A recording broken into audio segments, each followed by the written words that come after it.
नमस्कार, स्वदेश न्यूज की खास पेशकश स्वदेश सितारे में आप सभी का स्वागत है। मैं हूं आपके साथ भागीरथ साहू। स्वदेश सितारे में आज हम रूबरू होंगे अभिनेता राज सिंह अरोरा से। राज सिंह का जन्म चंडीगढ़ में हुआ और इवेंट्स में इन्होंने एंकरिंग से अपने सफर की शुरुआत की थी। उसके बाद फिर फिल्मों में अभिनय किया। कई फिल्में हिंदी और साउथ की फिल्मों में इन्होंने अभिनय किया है। फिल्म तोरबाज में संजय दत्त संग अदाकारी की है और इस फिल्म में बिल्लू हरपाल का किरदार इन्होंने निभाया था। तो इसके अलावा राज सिंह ने तेलुगु फिल्म सहसम में अहम भूमिका निभाई है। तो वहीं फिल्म डब्लू में मुख्य भूमिका में नजर आए हैं और इसमें बेस्ट नेगेटिव कैरेक्टर अवार्ड से भी इस फिल्म के लिए सम्मानित किए गए हैं राज सिंह अरोरा।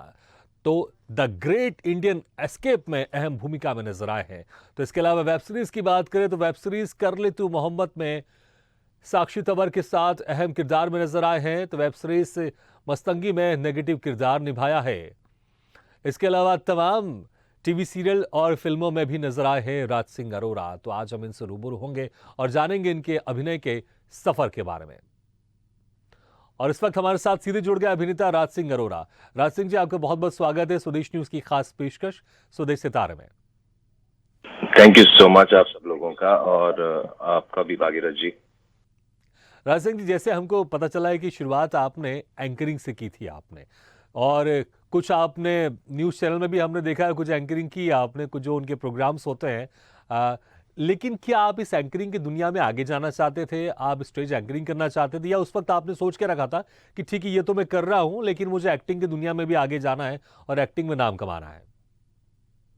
ये किस्सा बड़ा क्या बोलते हैं इंटरेस्टिंग है कि मैं एक बार एंकरिंग करने गया था कन्वेंशन सेंटर हैदराबाद में। तो वहाँ बहुत बड़ा कन्वेंशन सेंटर है जहाँ पे 2-2.5 लोग इकट्ठे होते हैं। तो वहाँ पे कॉर्पोरेट्स बैठे हुए थे। तो मैं एंकरिंग कर रहा था, 2 दिन का प्रोग्राम था किसी इंटरवेंशन का। तो वहाँ पे बीच में एक कोई किरदार बैठे हुए थे, मतलब कोई शख्स बैठे हुए थे जिन्होंने मुझे एंकरिंग करते हुए देखा और मेरे को बोला बाद में आके कि आप एक्टिंग करते हैं। मैंने कहा सर मैंने थिएटर किया है पहले, बट ऐसे कभी acting main stream electronic media मैंने सोचा नहीं, बट थिएटर हाँ शौक के लिए मैं थिएटर करता हूँ जी। तो कहते आप अपनी हमारी पिक्चर्स भेजिए हमें। हमारे एक नेशनल अवार्ड विनिंग डायरेक्टर हैं चंद्रशेखर येलेटी, वो एक फिल्म बना रहे हैं जैसे नेशनल ट्रेजर थी, ट्रेजर हंट के ऊपर। तो उसमें वो एक ऐसा चेहरा ढूंढ रहे हैं जो थोड़ा अफगानी लगता हो और जो थोड़ा क्योंकि मैं 6 फुट 2 इंच हूँ तो काफी टॉल भी हूँ और मस्कुलर भी हूँ। तो बोलते हैं आप जैसा एक शख्स ढूंढ रहे हैं वो। तो मैंने कहा ठीक है सर, मैं आपको पिक्चर्स भेज दूंगा। तो मैंने उनको पिक्चर्स भेजी। 2-3 महीने तक मुझे कोई जवाब नहीं आया। मैंने कहा चलो कोई बात नहीं, कोई मजाक कर गया फिर से। फिर 2 महीने बाद मुझे बोलते हैं कि आप हैदराबाद आ सकते हैं 2 दिन। मैंने कहा मैं आ सकता हूँ सर। तो मैं वहां पहुंचा तो मेरे जैसे कम से कम 50 लोग खड़े होंगे। अच्छा, मतलब आपकी हाइट के, आपके दिल डॉल के वैसे ही? हाँ, दिल डॉल के 50 लोग खड़े। उन्होंने मुझे एक 2 पेज का डायलॉग दे दिया तेलुगु में। तो और उसके ऊपर तेलुगु लिखी हुई थी पहले, फिर उसके नीचे इंग्लिश में वो लिखते हैं कि क्या इमोशन है, क्या मीनिंग है उसका और कैसे प्रोनाउंस करना है। तो आपको एक एडी मिल जाता है साथ में, वो आपको बताता है कि कैसे उन सब चीजों को। वही सवाल मैं आपसे करने वाला है कि तेलुगु आपको आती तो नहीं होगी, फिर आपने कैसे उस डायलॉग को समझा आपने? जी, तो वो क्या करते हैं भागीरथ जी कि वो पहले आपका तेलुगु में लिखा होता है, फिर इंग्लिश में लिखा होता है उसका मीनिंग, और फिर आपको एक साथ में एक असिस्टेंट दे देते हैं आपको, जो आपको बताता है कि इस वर्ड की प्रोनाउंसिएशन ऐसी है। अच्छा। तो फोन में हमने उनको रिकॉर्ड कर लिया। उसने जैसे जैसे बोला था तो कहते हैं आपके पास 2-2.5 घंटे हैं। तो उन्होंने सुबह मुझे बुलाया था। तो 2-2.5 घंटे में तब तक मेरा वो मेकअप चेक कर रहे थे और कॉस्ट्यूम पहना के देख रहे थे। तो 2-2.5-3 घंटे में उन्होंने कॉस्ट्यूम भी तैयार कर दिया, जो मेरा लुक था उस पर भी काम हो गया। और फिर मेरे को बोलते हैं अच्छा आप ये डायलॉग बोल के बताइए। तो डायलॉग बोल के बताया हमने। कहते ठीक है सर, हम आपको बता देंगे। ठीक है सर। ये हैदराबाद सुबह बुलाया और शाम को भेज दिया। मैंने कहा बहुत छोटा ट्रिप हो गया ये तो। तो यहाँ पहुंचे, उसके बाद भी 2 महीने तक कुछ आवाज नहीं, कोई कुछ नहीं। फिर अचानक से फोन आया कि आप बताइए अगस्त और सितंबर और अक्टूबर में फ्री हैं? तो मैंने कहा जी फ्री हूँ। तो कहते ठीक है सर, आपका शूट शुरू हो रहा है लेह लद्दाख में अगस्त में। तो हम अगस्त से लेके दिसंबर तक आपके साथ शूट करेंगे। सो हमने उस फिल्म के लिए 100 दिन शूट किया है। अरे ग्रेट भागीरथ जी। और लद्दाख में 25 दिन। और उसके बाद सिलसिला ऐसा हुआ कि वो जहां जहां पे साइट्स पे लेके गए हैं वो सारी इंडियन आर्कियोलॉजिकल साइट्स हैं। तो हमने उसमें केव्स में भी शूट किया है, जहाँ पे बिदर में केव्स हैं जहाँ पे 300 लोगों का यूनिट पूरा केव के अंदर आ जाता है। अच्छा। तो that was my first introduction to acting on electronic media. और वो भी सीधा एक नेशनल अवार्ड फिल्म डायरेक्टर के अच्छा, वो साथ, और कौन वो सी भी फिल्म बहुत थी? बड़ी। वो फिल्म कौन सी थी? आपने नाम का जिक्र नहीं साहसम, किया। साहसम। साहसम। जी और अगर आप उसको हिंदी में जो उन्होंने डब किया है उसका नाम है रियल जैकपॉट। तो यूट्यूब जी, पे उसके ऊपर 7.5 करोड़ हिट है इस वक्त मेरे क्या ख्याल बात से। है, ग्रेट। तो एक्सपीरियंस कैसा रहा? ये तो आपने बताया कैसे इसमें आपका सिलेक्शन हुआ, लेकिन जब आप काम कर हम्म, रहे थे वहां पर, जब पहले दिन का शूट हम्म, होगा, और हमने देखा है जो आपके साथ है वो वहाँ के बड़े सुपरस्टार हैं, जो एक्टर हैं उसमें, जो जी मुख्य जी जी, भूमिका में है, वो तो कैसा एक्सपीरियंस था वहाँ का? गोपी कुछ चंद। बताएं खास एक्सपीरियंस। सर एक तो साउथ की इंडस्ट्री में ये कहना चाहूंगा कि बहुत ही ऑर्गेनाइज्ड है। हाँ। मतलब अगर वो आपके साथ आपको लेके जा रहे हैं तो आप आगे पीछे क्या सोच सकते हैं वो उन्होंने पहले ही सोच के रखा हुआ अच्छा। है। एक क्लाइमेटाइज करने के लिए एक नए एक्टर को उनका मैं दाद देनी पड़ेगी, उनकी जिस तरह से उनका सिस्टम चलता है। जी।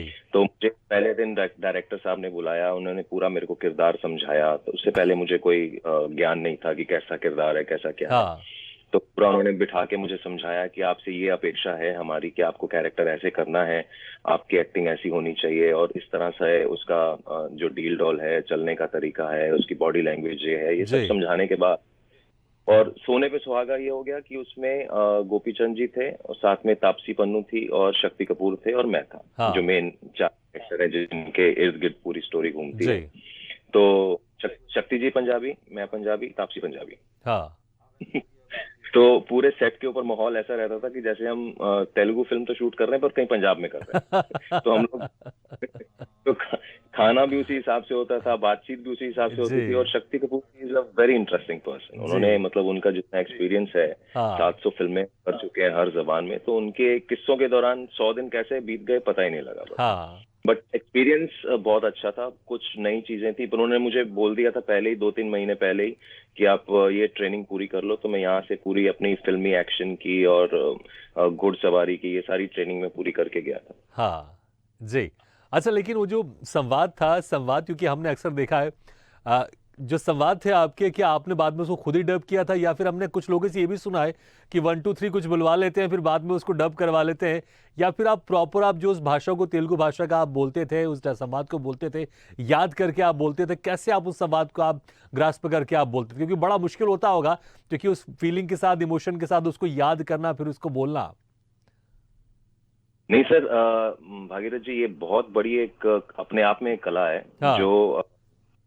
सीखनी पड़ती है। जी। वो जमाने जब आप 1 2 3 करके डब हो जाता था, क्योंकि हाँ। तब शूटिंग अलग होती थी। अभी तो डिजिटल मीडिया की वजह से और जी। ऑडियो की वजह से लिप सिंक का वो मैच सब करनी सीन होती देख। है। जी।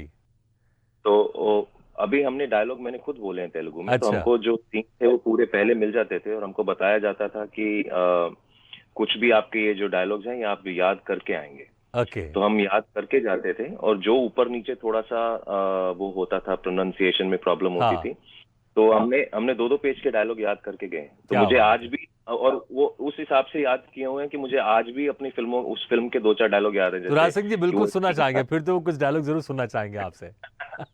नहीं तो उसमें वो क्या होता है कि जो मेरा कैरेक्टर है वो बड़ा इंटेंस कैरेक्टर है। जी। तो वो आर्कियोलॉजिकल साइट पे खोद रहा है क्योंकि उसको कुछ ट्रेजर चाहिए। तो जी। जब जी। उसको चाबी मिलती है, वो हीरो गोपीचंद जब आते हैं, हाँ। तो उसको चाबी मिल जाती है जिसको वो खोज रहा था। तो वो तब से बोलता है कि ई रोज तो मी बानी सत्वम अंतम, तो मतलब आज से तुम्हारी ये सारी गुलामी खत्म। तो अच्छा। वो जो 2-2.5 पेज के वो जो डायलॉग्स हैं और वो एक्शन सीक्वेंसेस हैं, वो हमने मतलब बहुत प्रैक्टिस करके किए हैं सर। जी। वो मतलब उस वक्त, और अभी भी एक एक्टर के अंदर चाह तो होती है कि मैं अपना सबसे बेहतर दूं, हाँ। तो उस चाह को अगर सही दिशा दी जाए तो हाँ। बहुत अच्छे से हो जाता नहीं, बिल्कुल, देखिए हम समझ सकते हैं, उसके लिए पूरा एक माहौल होना चाहिए, फिर वो इंटेंसिटी के हिसाब से वो डायलॉग आते हैं और मूड बनता है। लेकिन हम जो लाइन जरूर सुनना चाहेंगे आपसे, जो आपने कहा कुछ लाइनें आपको याद है। एक लाइन आपने जरूर जिक्र किया, लेकिन अगर 2 3 लाइन आप उसमें साथ में और जोड़ दें, तो एक पंजाबी एक्टर को जो एक हिंदी फिल्में कर चुका है, तो वो किस तरह से तेलुगु बोलते हैं, मुझे लगता है दर्शकों को वो सुन के बड़ा अच्छा लगेगा। अरे सर, एक ही लाइन मुझे याद है कि वही जो मैंने आपको बताई कि वो जी। बहुत गुस्से होकर बोलता है, आज ई रोज तो मी बाणी सत्वम अंतम। तो मेरी वो आवाज ही एक क्या थिएटर बात है, कर। जबरदस्त। अच्छा, ये तेलुगु फिल्म थी, और अभी जो RRR है, उसके गाने को, नाटू नाटू को ऑस्कर अवार्ड से भी सम्मानित किया और गया है। जी। तो आप अभी जिक्र कर मैं, रहे थे। जी। आपकी आवाज थोड़ी सी नहीं आ रही मेरे पास, मेरी आवाज आ रही है आपको? जी अभी क्लियर है जी। सर, जी। बोलिए। हाँ।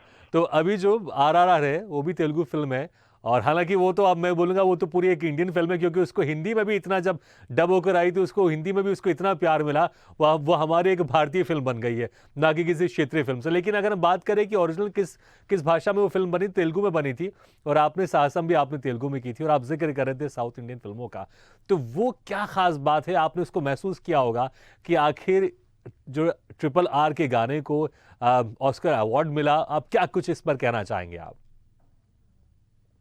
सर भागीरथ जी, मैं पहले तो ये जो मेरा थॉट है मैं वो हाँ, बताना चाहता हूँ कि अभी वो सिस्टम नहीं रहा कि ये एक क्षेत्रीय फिल्म है बिल्कुल या ये बिल्कुल। पंजाबी है या हिंदी है या तेलुगु है। जी। अब क्योंकि हमारी हर एक एरिया की जो फिल्म इंडस्ट्री है वो अपने आप में इतनी सक्षम हो चुकी है जी। और इतनी बढ़ चुकी है कि जो नई नई कहानियां आ रही हैं, हाँ। ठीक है, उस चीज को दोहराने के लिए, बताने के लिए जिस तरह से टेक्नोलॉजी और जिस तरह की टीम्स वहां पे बन चुकी हैं वो हम्म। अभी वर्ल्ड लेवल की है।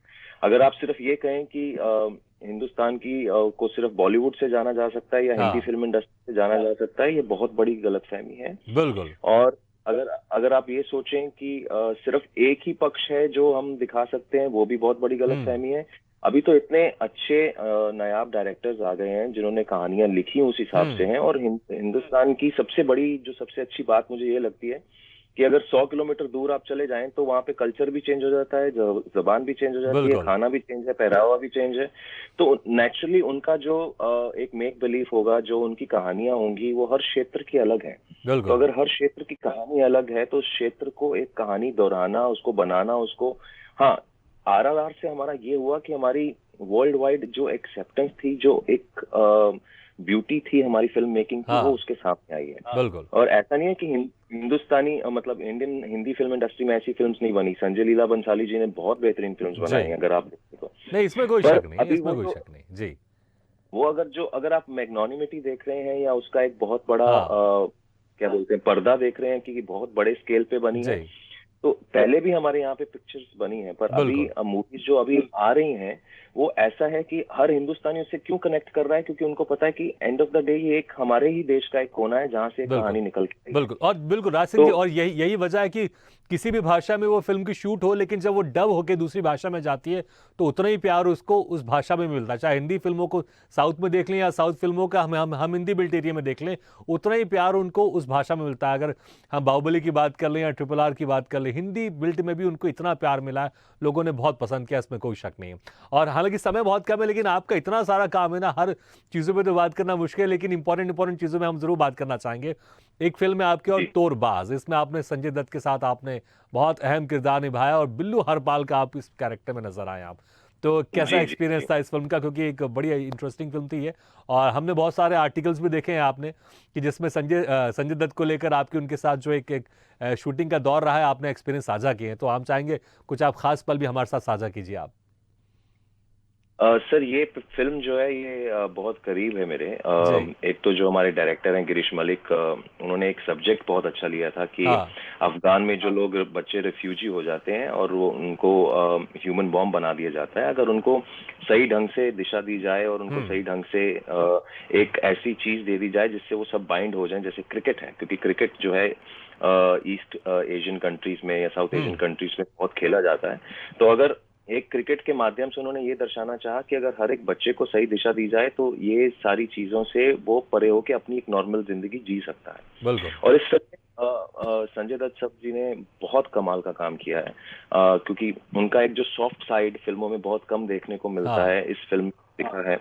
और मेरा कैरेक्टर ऐसा है कि मैं उन बच्चों को जाके क्रिकेट सिखाता हूँ, तो इंटरवल से पहले मेरी एंट्री है और मेरा जो कैरेक्टर है वो पूरे संजीदा माहौल को बिल्कुल नीचे लेके आता है। तो मैं थोड़ा, मेरा कॉमिक कैरेक्टर है। जी। तो ये एक एक्टर के लिए मेरे लिए चैलेंज था, क्योंकि अभी तक मैं सारे क्या बोलते हैं, बहुत सीरियस रोल्स करता आया था हम्म। और बहुत नेगेटिव शेड वाले करता जी। आया था। ये जो फिल्म थी ये एक बहुत ही लाइट हार्टेड फिल्म थी और इसको सीरियस फिल्म थी, पर इसको ऐसे, मेरा जो कैरेक्टर था वो इसमें इस तरह आता है कि जैसे ठंडी हवा का झोंका आया, हाँ। तो उसको, उस कैरेक्टर को बिल्कुल ही सबलाइमली करने के लिए, बहुत ही मतलब आराम से करने के लिए गिरीश सर ने मुझे बताया भी था कि तेरा कैरेक्टर बहुत सिंपल है, प्लेन है, उसको उसी हिसाब से करना, कि उसमें कुछ ज्यादा जैसे कहते हैं ना कि मुझे बहुत जोर से एक्टिंग आई है, वो वाला जी। हिसाब भी नहीं होना हाँ, चाहिए। मतलब बहुत ज्यादा तो उसमें एफर्ट नहीं लगाना कि एक्टिंग कर रहे हैं वैसे दिखनी नहीं हाँ, चाहिए। जी। हाँ, सो वो कैरेक्टर बहुत ही अच्छा गया। और हाँ। इत्तेफाक ये था कि 2020 में हमारी ये मूवी रिलीज होने वाली थी 11 अप्रैल को, पर उससे पहले लॉकडाउन लग गया, तो जी, फिर ये मार्च से तो नेटफ्लिक्स पे रिलीज बिल्कुल। हुई और फिर हम लगातार 2 हफ्ते नेटफ्लिक्स पे हम नंबर 1 रहे हैं, ऑल क्या मिडिल बात है। Eastern countries, India. तो मतलब ये फिल्म जो थी वो बहुत बड़े स्केल पे चली गई थी एंड सही। People loved it very much. बिल्कुल। एंड संजय दत्त जी के साथ काम करने का एक अलग ही मजा है सर उनके। इसमें जी। he is a very casual person, but when it comes to acting he हाँ। is a master in his craft। तो मतलब आप उनका ऑन और ऑफ स्विच इतना अच्छा है, आप मानेंगे नहीं कि जैसे ही कट बोलते हैं कि वो नॉर्मल संजय दत्त हैं, और जैसे ही एक्शन बोला जाता है तो वो हाँ। कैरेक्टर में कब घुसते हैं किसी को पता नहीं लगता। अच्छा, ही इज अ अगर वेरी अगर मैं आपसे प्रोफेशनल पूछूं कि संजय दत्त रियल लाइफ में मुन्ना भाई वाले पर्सन। मुन्ना भाई एमबीबीएस वाले संजय दत्त हैं या वास्तव वाले संजय दत्त हैं, जो आपने पर्सनली फील किया, कौन से संजय दत्त है इसमें? तो वास्तव वाले तो बिल्कुल नहीं है। मुन्ना भाई एमबीबीएस जो आप देखते हो वो उनका शायद 10% होगा, क्योंकि वो जी। भी किरदार के हिसाब से। ही इज हाँ। A very large hearted person. अच्छा। मतलब वेरी लार्ज हार्टेड पर्सन। अगर आपसे उनकी एक ट्यून बैठती है या हाँ। वेवलेंथ बैठती है, तो एक तो आप उनके साथ सेट पे कभी बोर नहीं होते। अच्छा। उनकी कुछ ना कुछ कहानियां चलती रहती हैं, कुछ मस्ती मजाक चलता रहता है, और दूसरी बात, उनसे सीखने को बहुत कुछ मिलता है। एक बिल्कुल। आदमी एक कैरेक्टर में इंस्टेंट में कैसे घुसता है और कैसे बाहर आता है और जी। परफेक्ट डिलीवरी देके जाता है, दैट इज सुपर। बिल्कुल। अच्छा, एक और फिल्म है आपकी डब्लू, और इसमें आपने लीड रोल में नजर आया, मुख्य भूमिका निभाई है, और इसके लिए आपको बेस्ट जी नेगेटिव कैरेक्टर अवार्ड से भी नवाजा गया है। और अगर एक जी कलाकार को उसके किरदार के लिए अवार्ड से नवाजा जाए तो मुझे लगता है इससे अच्छी बात हो नहीं सकती। जो कहते हैं ना कि पैसा है या तमाम चीज़ें वो सब बाद में आती है, लेकिन दर्शकों का अगर प्यार मिले और तो उससे बड़ी अच्छी बात हो नहीं सकती। और अगर अवार्ड भी साथ में जुड़ जाए तो फिर एक एक्टर को लगता है कि जो मैं काम कर रहा हूँ बहुत सही कर रहा हूँ, सही दिशा में जा रहा हूँ। जी सर।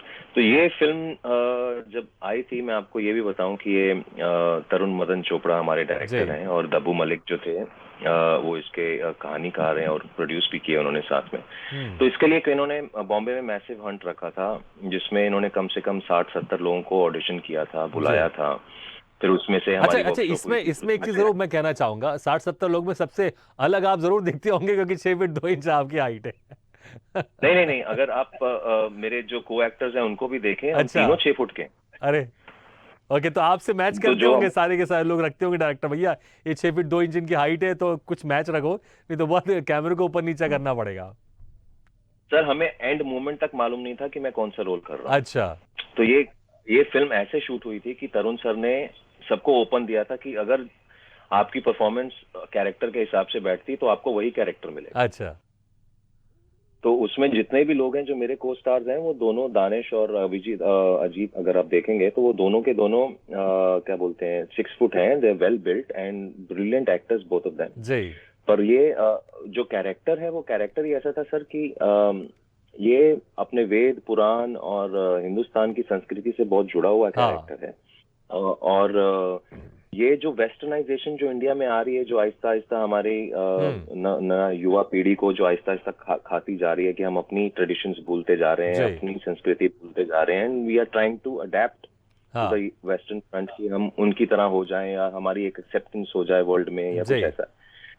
तो ये कैरेक्टर ही ऐसा था, इसको उस चीज से घिन थी कि जो लोग वेस्टर्नाइज कल्चर को अपनाते हैं उनको कैसे ठीक किया जाए। तो उसका जी। एक अलग साइकी था, वो साइकी में घुसना बहुत मुश्किल था। मैं बिल्कुल। आपको एक हमने किस्सा देखा भी, बताता इसका हूँ। पोस्टर बड़ा इंटरेस्टिंग है, बहुत कुछ डिफरेंट किस्म का इसका पोस्टर है, और वाकई बड़ा लाजवाब पोस्टर है इसका। अच्छा, बहुत सारे किरदार के बारे में हम बात तो कर ही रहे हैं, और बहुत सारी वेब सीरीज भी जी की आपने, कर ली तो मोहब्बत, इसमें साक्षी तंवर के साथ आपने एक इंपॉर्टेंट किरदार निभाया आपने, फिर मस्तंगी इसमें नेगेटिव रोल किया आपने, तमाम तरह की चीज़ें आपने की हैं, तमाम तरह के किरदार निभाए। लेकिन जब राज सिंह अरोरा खाली होते हैं, जब उनके पास मी टाइम होता हम्म। है, उसमें क्या करते हैं वो क्या एक्टिंग के अलावा क्या उनको पसंद है, क्या कुछ और करना चाहते हैं वो? वो लिखते हैं सर। मैं जी। एक दबा हुआ शायर भी हूँ। क्या बात तो है। जो मुझे कभी कभी तो मुझे मुझे फ्री लगता टाइम है वो मिलता दबे है हुए तो शायर की कोई ऐसी शायरी जो आपको बड़ी पसंद है, हमारे दर्शक जरूर सुनना चाहेंगे। सर, मैं थोड़ा संजीदा किस्म का शायर हूँ, तो अगर जी। मुझे मालूम नहीं कि दर्शक आपके जो हैं वो हाँ। संजीदा सुनना चाहेंगे या किस तरह से सुनना चाहेंगे। देखिए, दर्शक दर्शक जो रहते हैं वो बहुत तमाम तरह के रहते हैं, आप जो शायरी बोलेंगे बहुत सारे दर्शक होंगे उनको पसंद जरूर आएगी, क्योंकि शायरी तो सबको पसंद आती है, और जो उसमें रिलेट कर सकेगा वो शायरी को जरूर भी रिलेट करेंगे, लेकिन दर्शक जरूर सुनना चाहेंगे। चलिए, एक छोटा सा मैं आपको प्लीज। सुनाता हूँ। ठीक है। तो कहते हैं कि चाहते तो हमको भी थे बहुत लोग, मगर वाह। चाहते तो हमको भी थे बहुत लोग, मगर एक हमारा ही दिल उसकी मोहब्बत को तरसता रहा। क्या बात। ना ना हमने किसी की सुनी, ना अपनी कह पाए। ना हमने किसी की सुनी, ना अपनी कह पाए। दिल उदास रहा लेकिन चेहरा हमेशा हंसता रहा। बहुत खूब, बहुत खूब। मुझे लगता है ये जो शायरी है ये पूरी पर्सनैलिटी पे जो है आपकी, क्योंकि जिस तरह से आप मुस्कुराहट के साथ आपने आखिरी की लाइन बोली वो बड़ी खूबसूरत लगी। बहुत प्यारी जी। कुछ और अगर आप कुछ और लाइनें अगर आप सुनाना चाहें। अ, चलिए एक और सुनाते हैं। कहते हैं कभी माजी में, जी। माजी यानी कि पास्ट होता है, तो कभी माजी में कभी मुस्तकबिल में बहुत जी लिया। वाह। कभी माजी में कभी मुस्तकबिल में बहुत जी लिया। अब हम लम्हा दर लम्हा जिया करते हैं। वाह। करके देख ली एक शख्स से मोहब्बत हमने। करके देख ली एक शख्स से मोहब्बत हमने। अब हम हर शख्स से मोहब्बत किया करते क्या हैं। बात है, बहुत खूब। बहुत खूब, बहुत ज़बरदस्त लिखते हैं आप। और शायरी बोलने का जो अंदाज़ है वो भी आपका बहुत खूब है, इसमें कोई शक नहीं। क्योंकि मैंने अक्सर लोगों को देखा है, कुछ लोग ऐसे होते हैं जो लिख तो बहुत अच्छा लेते हैं लेकिन इसको प्रेज़ेंट नहीं कर पाते। आप लिखते ही बहुत अच्छा और प्रेज़ेंट भी बहुत अच्छा करते हैं, और मुझे लगता है इसमें कोई डाउट नहीं, क्योंकि शुरुआत की आपने एज़ एंकर की आपने, और एंकर तो ख़ास तौर से इसी बात से पहचाना जाता है कि वो प्रेज़ेंट बहुत अच्छा करता है, और आपकी शायरी बोलने का अंदाज़ भी बहुत खूब है। राज सिंह अरोरा जी, लेकिन बोलो। कोई ऐसा कैरेक्टर जो आपका ड्रीम कैरेक्टर है जिसको आप करना चाहते हैं? ड्रीम कैरेक्टर मुझे अब तक की जो मेरे को ऐसा लगता है कि जो जिसमें मैं अपनी रूह डाल सकता था उस जी। कैरेक्टर में, वो है रणबीर कपूर जी की जो रॉकस्टार मूवी आई थी। हाँ, हाँ। तो वो मेरी मतलब वो मुझे ऐसा लगता है कि कहीं ना कहीं मेरी जिंदगी के बहुत करीब से होके जाती है, जी। कि मैं इतना अलूफ भी रहा हूँ, और हुँ। मतलब ऐसा नहीं है कि मेरे फैमिली ने सपोर्ट नहीं किया। Family has always been very supportive. जी। बट मेरे जो पिताजी थे वो इंडियन डिप्लोमेट थे, तो हम लोग काफी मूव करते रहे, तो मेरे ज्यादा दोस्त नहीं रहे कहीं पे भी। अच्छा। मतलब उनकी 32 साल की सर्विस में, और सॉरी 40 साल की सर्विस में 32 ट्रांसफर्स हुई थी उनकी, जी। Because he was a very honest man. तो we always use to travel. तो मेरे साथ कभी ऐसा रहा नहीं कि मेरे बहुत गहरे दोस्त हों या हुँ। कुछ हों। कुछ बचपन के हैं, कुछ भाई बहन हैं, हुँ। जो कजिन्स हैं जो बहुत क्लोज हैं। बाकी वो ऐसा लगता है मुझे एक रोल की that was very close, and if given a chance बिल्कुल। वैसा एक कोई रोल मेरी जिंदगी में आए तो मैं उसको बखूबी निभा नहीं, पाऊंगा। मुझे लगता है आपने बहुत अच्छी बात की आपने, क्योंकि उस फ़िल्म में इतने शेड्स हैं उसमें। रणबीर हम्म, कपूर के शुरुआत में हमने देखा और आखिरी में देखा है, इतने वो बदल जी। जाते हैं, और वो वाक़ई बड़ी ज़बरदस्त जर्नी है वो। और आपसे बात हम्म, करके तो बहुत अच्छा लग रहा था, शायरी सुन के भी बहुत अच्छा लग रहा था, लेकिन थोड़ा समय कम है हमारे पास, तो इसलिए आपसे इजाज़त लेना चाहेंगे, लेकिन शुक्रिया अदा भी करना चाहेंगे आपका कि आपने वक़्त निकाल कर हमारे इस कार्यक्रम में शिरकत किया। नहीं, थैंक यू वेरी शुक्रिया मच। था आपका और स्वदेश न्यूज का भागीरथ जी, आपने मुझे ये मौका दिया, और मिलते रहेंगे आगे भी। बिल्कुल, thank you very much once again Raj Singh ji, बहुत-बहुत शुक्रिया आपका। Thank you so much. तो सुबह सितारे में आज हम रूबरू हुए अभिनेता राज सिंह अरोरा से। अगले बार हम फिर किसी शख्सियत से मुलाकात करेंगे, तब तक ली दीजिए इजाजत। लेकिन खबरों का सिलसिला लगातार जारी, आप देखते रहिए स्वदेश न्यूज, सबसे पहले देश।